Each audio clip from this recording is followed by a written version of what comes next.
Hello दोस्तों, welcome to Chamolta commerce zone. और if you like the way we teach in this channel, so you can subscribe our channel and share the videos, share this channel with your friends, with your relatives, the person who need this kind of explanation, this kind of method of teaching.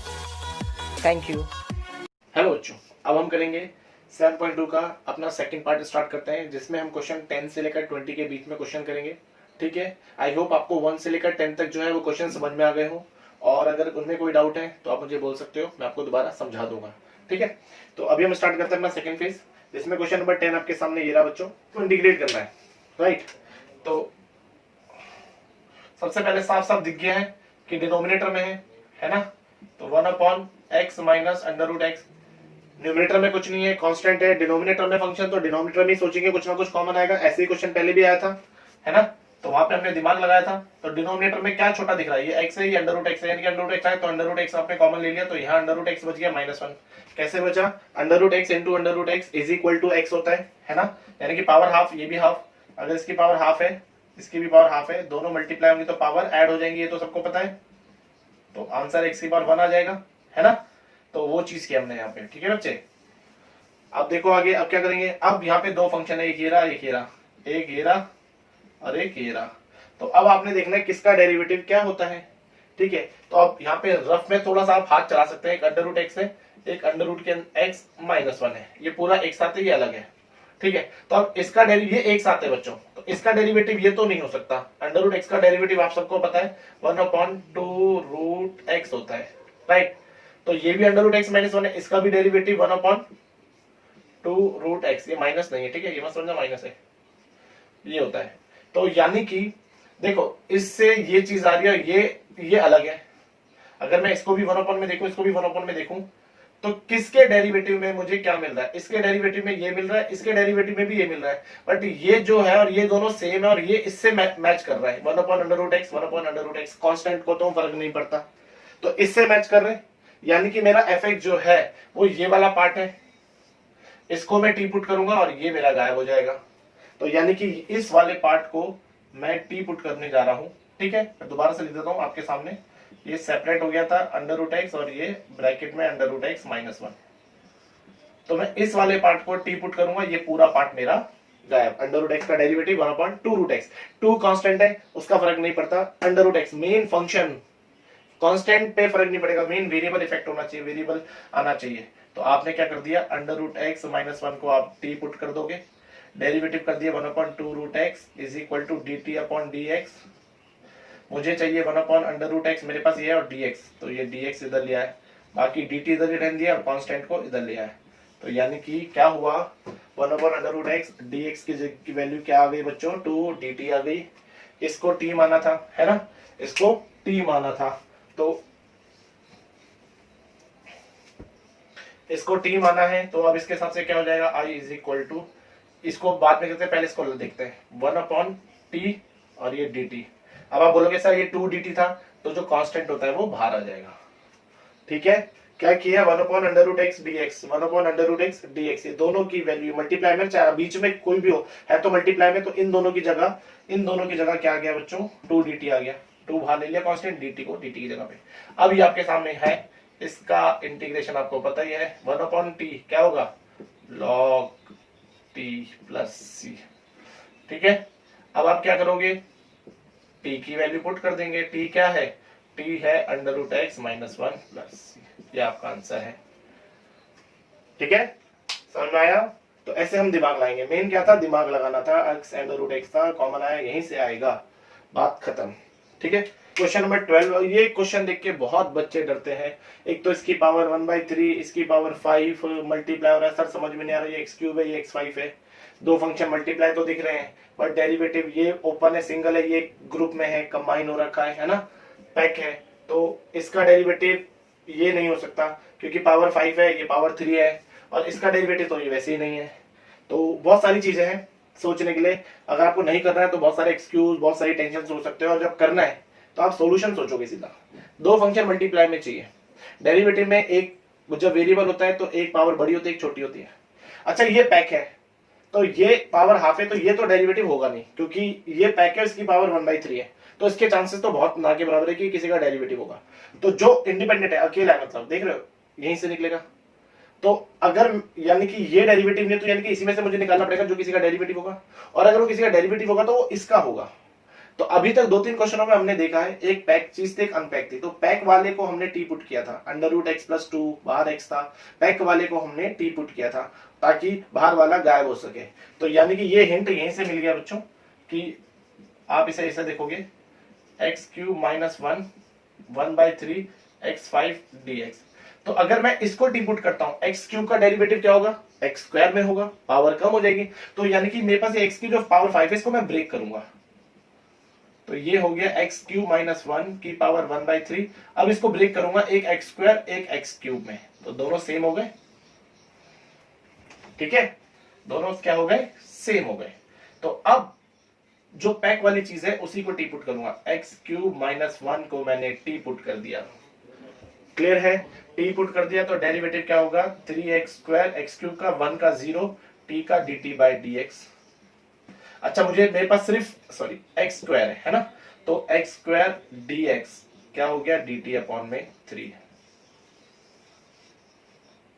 तो I is equal to, अब value substitute करेंगे, आ जाओ, x³ -1 इसको T put किया ना, t की power 1/3 x² dx, ये तो गायब हो गया, dt आ जाएगा x³। अब यहाँ पे वही वाली बात आ गई जो पहले किया था 7.2 में कि सर इसको तो टी पुट कर लिया, ये गायब हो गया, इसकी वैल्यू जी यहां से निकालेंगे। तो x³ की वैल्यू क्या हुई, t+1, तो यहां लिख दिया जाएगा t+1। ठीक है, फिर dt लगाने की बारी आएगी, तो आपको याद आएगा dt के साथ क्या है, 3 है, तो 1/3 बाहर आ गया और यहाँ dt आ गया।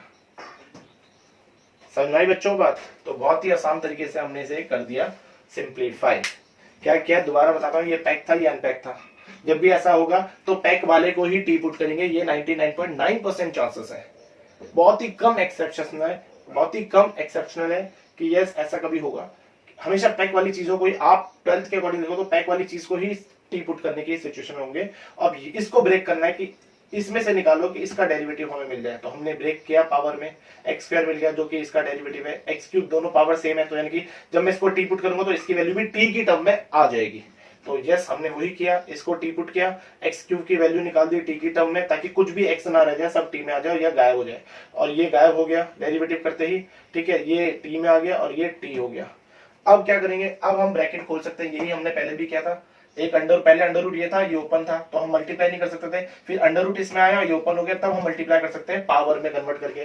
तो यहाँ पे भी हम बच्चों को मिक्स कर देंगे, 1/3 ये इससे मल्टीप्लाई होगा 1/3 + 1, तो यानी कि मैं सीधा लिख देता हूँ, ये हो जाएगा, पावर ऐड हो जाएगी 4/3 प्लस t की पावर 1/3। और अब हम कर देंगे अगली लाइन में इंटीग्रेशन। पहले हम अलग अलग कर लेते हैं, चलो। अच्छा, जब अलग अलग करते हैं बच्चों तो ना बच्चे यहाँ पे गलती कर देते हैं, क्या कि 1/3 यहीं छोड़ देते हैं। जब भी आप अलग अलग करोगे तो ये दोनों के साथ आएगा, dt + 1/3 t की पावर 1/3 dt।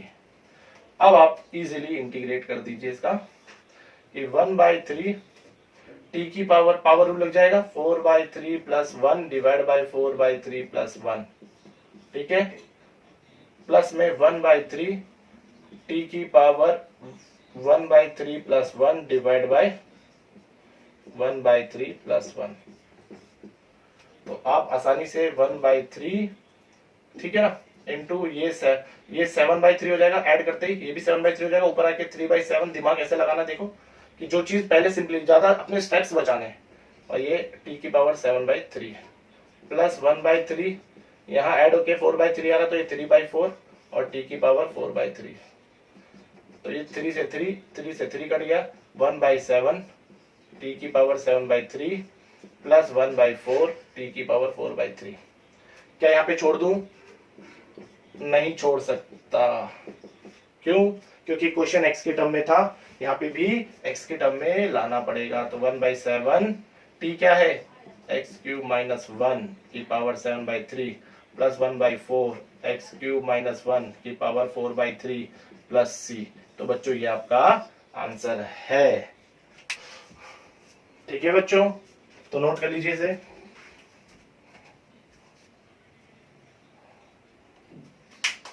ये क्वेश्चन है बेटा, क्वेश्चन 13 और 14 मैंने एक साथ लिख दिया है क्योंकि छोटे छोटे से हैं, बट क्योंकि छोटे छोटे से और बच्चों को थोड़ी दिक्कत भी आती है, तो चलो कोई नहीं, बेसिक से हर एक चीज सिखाना हमारा काम है, ठीक है ना। तो चलिए फोकस करते हैं।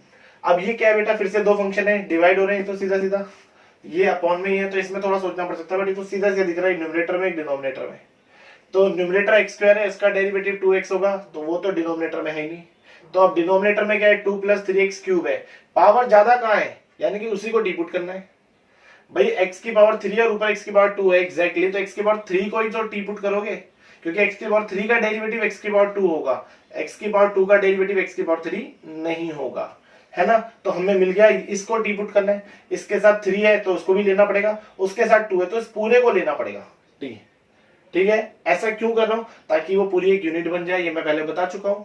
और इसको डिपुट करने से फर्क भी नहीं पड़ रहा ज्यादा, बल्कि हमारा काम आसान हो रहा है, हल्का हो रहा है, तो हमें वही करना है ना। तो चलिए स्टार्ट करते हैं। एक्स स्क्वायर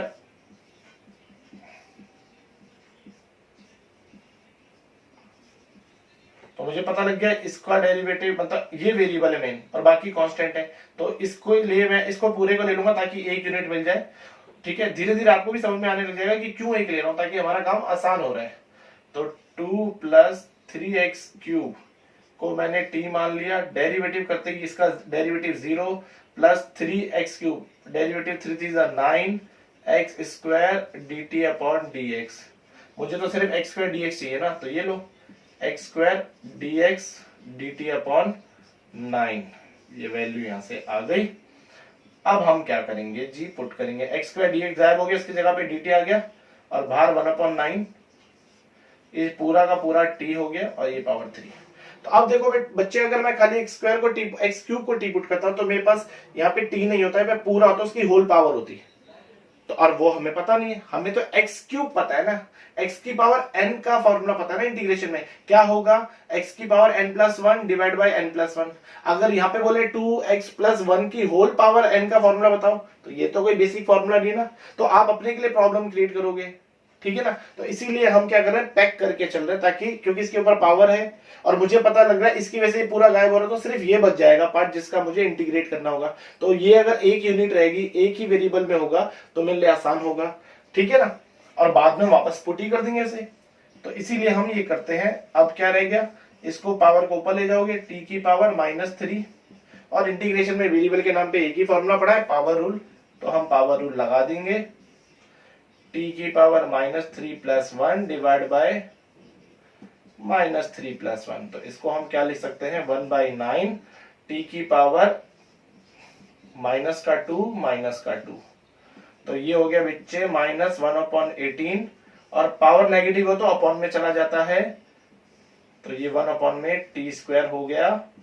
और अब मैं t की वैल्यू पुट कर दूंगा, तो -1/18, t क्या था जी, ये था 2 + 3x क्यूब का पावर 2 है, तो पावर 2 हो जाएगा।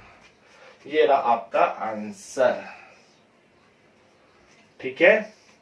आई होप समझ में आ रहा हो। मेन क्या है, कॉन्सेप्ट दिखाना। अब आप यही चीज साथ साथ करोगे, फिर जब घर में प्रैक्टिस करोगे, क्वेश्चन देख के अरे यार ये ठीक है, कॉन्सेप्ट पकड़ना, रट्टा नहीं मारना है। वो क्वेश्चन अलग होंगे जिनको मैं बोलूंगा बेटा ये एज इट इज आना है, इसको मेमोराइज कर लो, बट ये नहीं कहूंगा ये एज इट इज आएगा।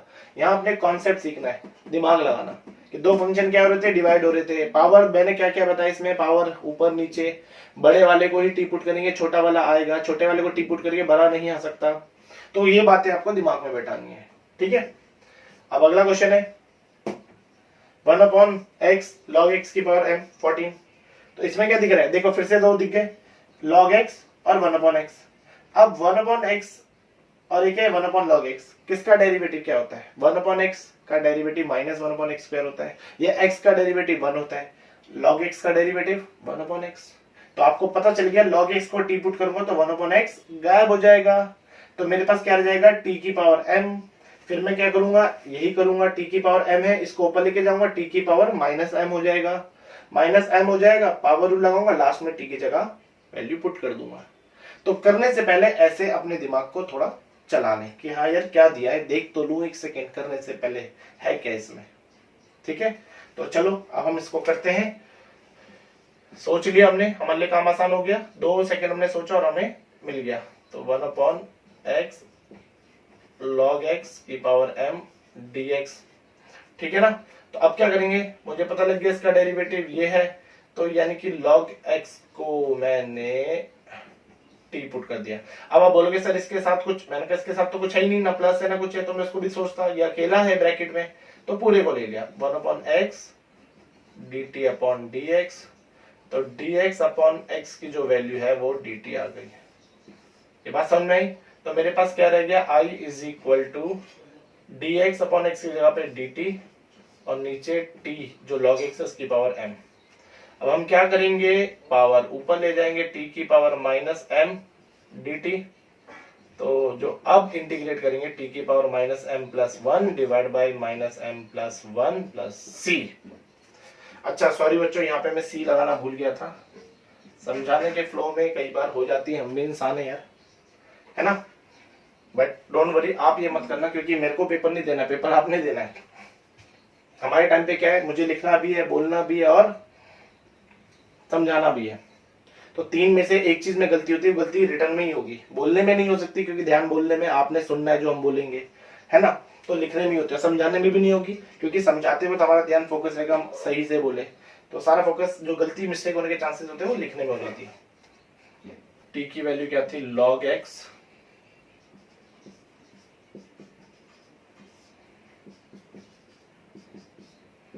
ये आपका फाइनल आंसर आ गया, तो नोट कर लीजिए।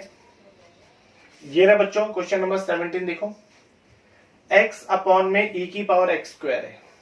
ओहो, तो अब यहाँ पे देखो दो फंक्शन है fx gx, x का डेरिवेटिव 1 और जो अपॉन में है वो e की पावर x स्क्वायर। अब e की पावर x स्क्वायर है, तो यानी कि x स्क्वायर का डेरिवेटिव x में होता है ना, 2x होता है, 2 को छोड़ दो, कोई कांस्टेंट है वो तो, बट पावर तो यहां कम हो रही है, x स्क्वायर और x, तो यानी कि इसका डेरिवेटिव ये ऐसे पकड़ना है, पावर मिल गया स्ट्रॉन्ग जोन। पावर चाहे वो पावर में हो चाहे वो एंगल में हो, किसी के भी वेरिएबल, तो वहां से आप पकड़ लोगे कि भाई x की पावर ये है और ये x है वेरिएबल के केस में, तो यानी कि इसका डेरिवेटिव ये रहा। और ये मैं पहले ही बोल चुका हूं जब सब्स्टिट्यूशन बताया था कि जरूरी नहीं कि मल्टीप्लाई हो रहा है, डिवाइड हो रहा है, कोई किसी के पावर में हो सकता है, कोई किसी के एंगल में हो सकता है, तो इसकी बात थी बेटा, ठीक है। तो अब हम क्या करेंगे, मिल गया जी सर, इसको टिपुट कर दो, ये गायब, खत्म, है ना। तो i इज इक्वल टू क्या हुआ, x अपॉन में e की पावर x स्क्वायर dx, तो आपको मिल गया, लेट x स्क्वायर को t पुट कर दिया जाए, 2x dt बाई dx। अच्छा x dx is equal to dt upon 2, तो ये x dx की वैल्यू मिल गई, है ना। तो अब हम सब्स्टिट्यूट कर देंगे इसे, तो सब्स्टिट्यूट करते ही क्या हो गया, x dx की जगह dt आ गया, अपॉन 2 है तो वो बाहर आ गया, और ये e की पावर t हो गया, ठीक है। तो ये i is equal to e की, अब हम इसको क्या कर देंगे अच्छा अभी भी नहीं कर सकते क्योंकि अपॉन में, तो उसको ऊपर लाएंगे माइनस टी dt। अब आप इसे इंटीग्रेट कर दीजिए, हाफ e की पावर माइनस टी। अच्छा e की पावर x का डेरिवेटिव और इंटीग्रेशन सेम ही होता है, बट चेन रूल बताया था कि e की पावर माइनस टी है तो e की power minus T divide by minus T का डेरिवेटिव -1 प्लस सी। भाई अगर e की, जैसे एग्जांपल यहाँ पे समझाता हूँ, जिसको इसमें डाउट है वो इधर देख लो, e की पावर x का डेरिवेटिव हो या इंटीग्रेशन हो, e की पावर x ही होता है। अगर e की पावर 2x होता तो डेरिवेटिव होता, क्या होता है, डेरिवेटिव e की पावर 2x और इसका डेरिवेटिव मल्टीप्लाई हो जाता, ठीक है, क्लियर है। यही चीज इंटीग्रेशन में होगा e की पावर 2x का, तो बच्चों क्या होगा, e की पावर 2x डिवाइड होगा इसका डेरिवेटिव। ये फर्क है डेरिवेटिव के चेन रूल में और इंटीग्रेशन के चेन रूल में, क्योंकि x के अलावा कुछ भी होगा। ये चीज डेरिवेटिव के चेन रूल में बता चुका हूं कि कहां पे चेन रूल लगेगा, जहां जहां x होना चाहिए वहां x के अलावा कुछ और हुआ, -x भी हुआ तो भी चेन रूल लगेगा, ठीक है। तो वो उसी का नतीजा ही है, ठीक है, क्लियर है। तो यहाँ पर e की पावर -x था, तो अगर ये डेरिवेटिव होता तो e की पावर -x इंटू में -x का डेरिवेटिव -1, तो ये माइनस e की पावर -x। अब अगर ये इंटीग्रेशन है तो बच्चों इंटीग्रेशन में भी कोई फर्क नहीं पड़ेगा, क्योंकि माइनस से मल्टीप्लाई करो डिवाइड करो आएगा तो ऊपर ही माइनस, ठीक है ना। तो इसीलिए ये माइनस अपॉन में आके अभी यहां आ जाएगा माइनस हाफ e की पावर t, t क्या था, x स्क्वायर प्लस c। अच्छा सॉरी माइनस एक्स स्क्वायर। तो अब माइनस 1/2 माइनस है पावर तो अपॉन में, तो अब क्या होगा, आंसर क्या है हमारा फाइनल बच्चों, -1/2 माइनस में है वेरिएबल है ना, पावर माइनस में तो पावर नीचे आ जाएगा, तो ये नीचे आ गया e⁻x² plus c. This is your final answer. ठीक है, हाय ना।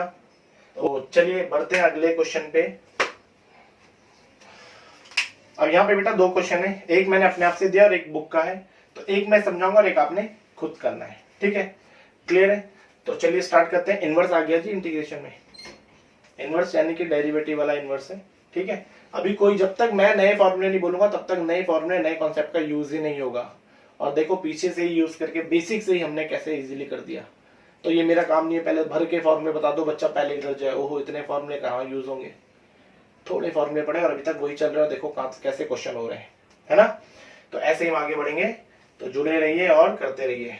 तो चलिए देखिए ये रहा क्वेश्चन, क्या दिख रहा है, e⁻sin−1x अपॉन में √1 -x²। अब क्या दिख रहा है, ये fx है, ये gx है, और gx को हमेशा 1/gx देखा जाता है।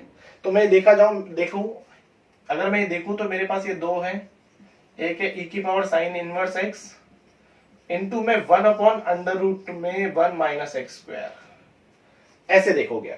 ठीक है, तो अगर ये फंक्शन है और ये fx है, ये gx है, e⁻sin−1x और ये तो अपॉन में इसका डेरिवेटिव सोचना कॉम्प्लिकेटेड है। तो e⁻, इसका देखो आपको डेरिवेटिव पता, sin−1x का डेरिवेटिव जी ये होता है, क्या होता है, 1/√1 -x² होता है। तो यानी कि मुझे पता लग गया कि भैया साइन इसका डेरिवेटिव ये है, तो मुझे पता लग गया इसको टी पुट करना। और वैसे भी ये पावर में, पावर तो e⁻x पड़ा या e⁻t पड़ा है, तो t की जगह कुछ और है, तो यानी कि इसी को हटाना है जी। तो सब्स्टिट्यूशन धीरे धीरे पता चल रहा है, काम क्या हो रहा है, सिंप्लीफाई कर रहे हैं। जो फॉर्मूले हमने पढ़े, जो लेवल हमने सेट किया उसको नहीं छेड़ना है, जो हमारे सामने क्वेश्चन है उस क्वेश्चन को उस लेवल पे लेके आना है। हमेशा हमने यही करना है, हमेशा यही करना है। जो लेवल आपने पढ़ा है, चाहे वो इतना पढ़ा हो या इतना पढ़ा हो, मतलब जो फॉर्मूले, जो कॉन्सेप्ट आपने भी पढ़ा है, आपके सामने जो भी क्वेश्चन है, आप उस क्वेश्चन को उस लेवल पे लेके आओ, यानी कि उसको यूज करो उस क्वेश्चन में, ना कि क्वेश्चन को क्वेश्चन के लेवल पे यूज करो। तो मुझे पता लग गया, मैंने e⁻t पढ़ा है, e⁻x पढ़ा है, ये 2 समझ में आ गया जी इंटीग्रेशन में। तो यहाँ पे ये फिट नहीं बैठ रहा है, यानी कि इसी को सिंप्लीफाई करना है, और उसी को सिंप्लीफाई करना है मतलब इसी को टी पुट करना है। अच्छा, इसको टी पुट करूंगा तो ये गायब हो रहा है, ये गायब हो रहा है। ये तभी आप सोच पाओगे जब इसका डेरिवेटिव ये होता है, ये आपको पता होना चाहिए, यानी कि डेरिवेटिव आपको याद होना चाहिए। सारी बात ये है। तो एक तो गायब करना है, ये पता लग गया, और इसका डेरिवेटिव क्या है ये पता होना चाहिए। तो बस खत्म काम।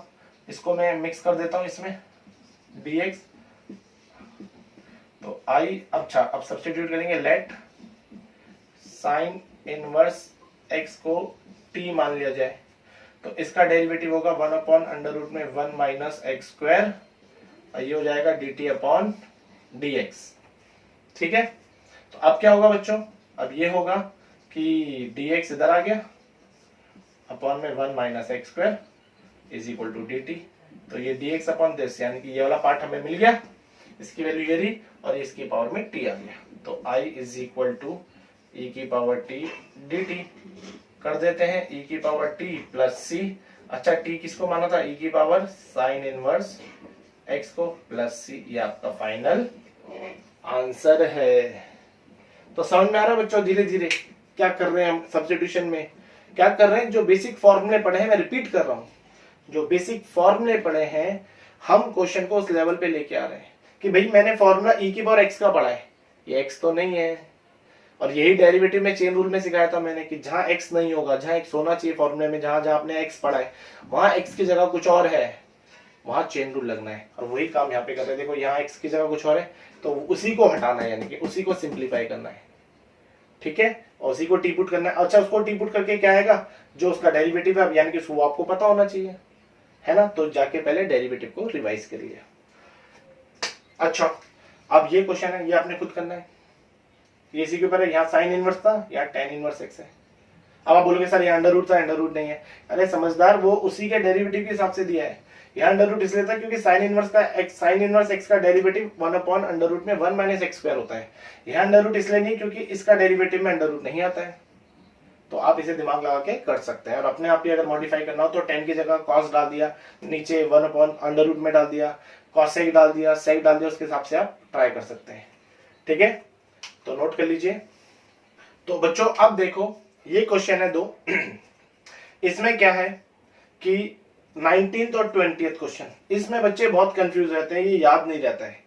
तो पहले 19th है फिर 20th है, बट मैं बच्चों को जब भी कराता हूं मैं पहले 20 कराता हूं, क्योंकि मैंने मेरा काम क्या आपको सोचना सिखाना, कि आप सोच पाए, आप दिमाग लगा पाए।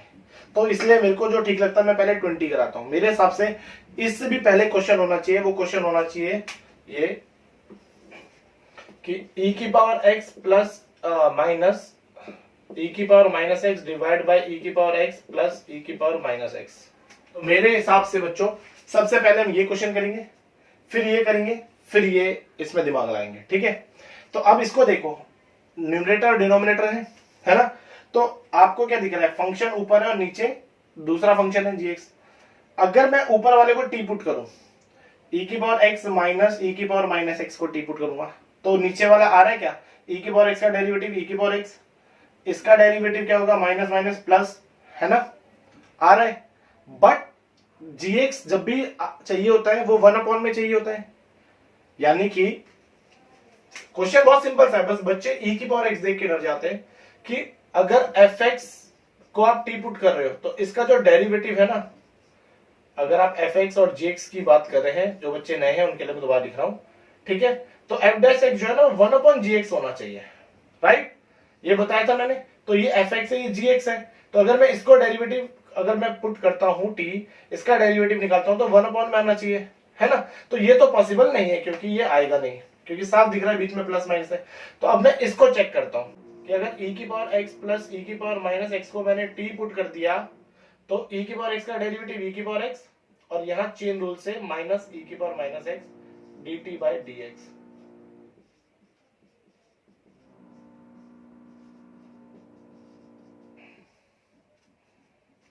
तो यस, इसको टी पुट करने से ये आ गया,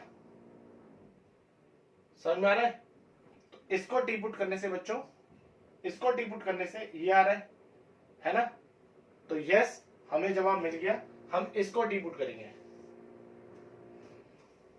हम इसको टी पुट करेंगे, है ना।